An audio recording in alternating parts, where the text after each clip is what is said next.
Welcome to another podcast. This episode we're going to be taking a look at another application of limits called the squeeze theorem. And essentially what the squeeze theorem allows us to do is find the limit of a function that's squeezed between two other functions whose limits we know. The best way to state the squeeze theorem is to say if you have a function f of x that's less than or equal to a function g of x, which is in turn is less than or equal to a function h of x, and you know that the limit as x goes to a of f of x equals the limit as x goes to a of h of x. Let's say that's equal to some number L. Then what you can also determine is that the limit as x goes to a of the function g of x, which is the one in the middle, has to also be equal to L. So the idea here is, suppose we know the limits of the functions f and h, which make up the lower bound and upper bound for the function g, then if I know the limit of f and h are the same, namely both L, then the function g has to be squeezed between those two functions and will end up giving the same limit. Let's look at an example of this.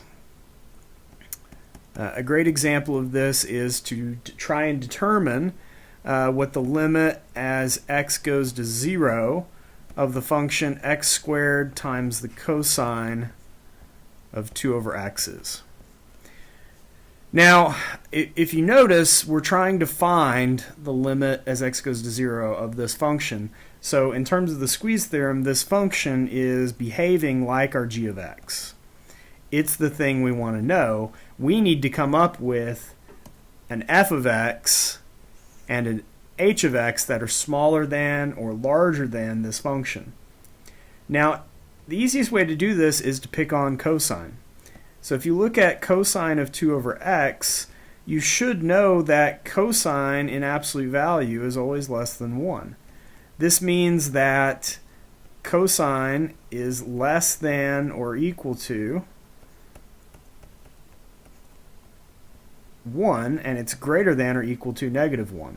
We can use that to our benefit here because I can take and replace cosine of 2x with these two, giving me my f and my g. For example, if I replace cosine of 2x with negative 1, then I get negative 1 times x, which is negative x squared.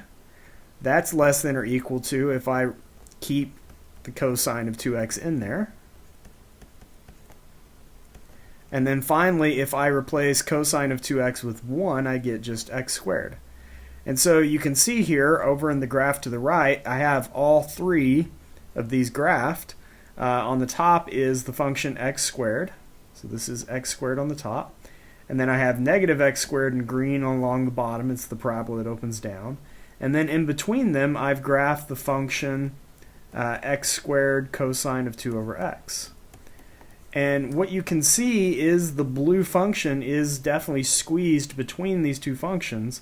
And because both of these two functions are going to 0, then the blue function has to go to 0 as well. So the squeeze theorem says, because I know that this is my f and this is my h, then I can say that because I know the limit as x goes to 0 of negative x squared is less than the limit as x goes to 0 of this, which is less than the limit as x goes to 0 of x squared. And because I know these two limits here are both 0, right? You can clearly see if you take x squared and plug in 0, you get 0. X squared is a continuous function. It's a polynomial. We know we can do that using our limit laws. So both of the outer limits are 0, which means that this inner limit has to be 0 as well. So the sort of fallout from all of this is we can correctly say here that the limit as x goes to 0 of x squared times cosine of 2 over x is equal to 0.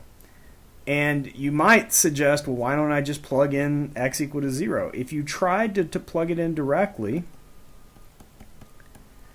then what you would run into is the same problem we ran into on the previous video, and that is 0 is a discontinuous point.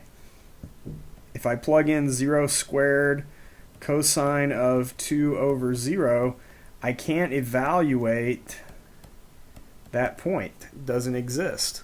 So trying to plug in 0 directly doesn't work, and it turns out the squeeze theorem is one of the best ways that we have of actually verifying that the limit of this function is indeed 0. So that's our answer in this case. This is basically how we apply the squeeze theorem. So the squeeze theorem is what we talked about here at the beginning. And basically the idea is you need to come up with a function that bounds it on either side. And then hopefully one that you can easily find the limit of, like x squared in this case. All right, thank you for watching.